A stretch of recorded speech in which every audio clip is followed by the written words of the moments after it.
హేరోదు అంటారు, ఊరేమో పొమ్మంటుంటారు, గాడేమో రమ్మంటుంటారు.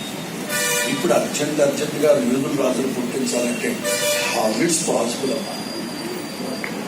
ఎందుకంటే 3.5 సంవత్సరాల తర్వాత హేరోదు చచ్చేది. అంత ముసలాడాడు. అర్ధరాత్రి మధ్యలో కూడా ఏంట్రా అంటే ఇక్కడ పొట్టలేదా సార్? పొట్టలేదని చెప్తున్నాను. Sorry for the interruption sir. చెప్పుకుంటున్నా కదా, నా మానాన్ని నేను నిద్రపోతుంది, గుండెల్లో మొదలు టెన్షన్ అయిపోతుంది. కానీ కొన్ని విషయాలు నేను చెప్పాలి. జ్ఞానులు ఇక్కడ జరిగిన సంగతి ఒకటి చెప్తాను. యేసయ్య గారు మీకు తెలుసు కదా, చిన్నప్పుడు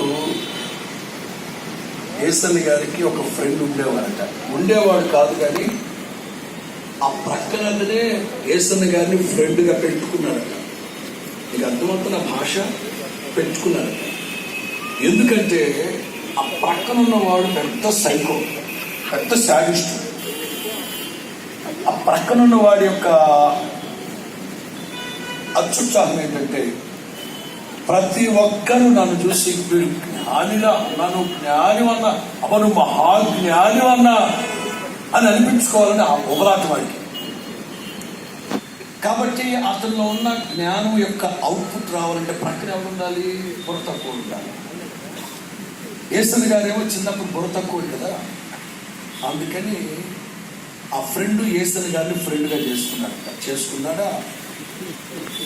నలుగురు మధ్యలో ఉంటారట, ఏదేదో మాట్లాడుతారు, కావాలని వాడు అంటాడట, అరే యేసయ్య మన ముఖ్యమంత్రి ఎవరు అంటాడు.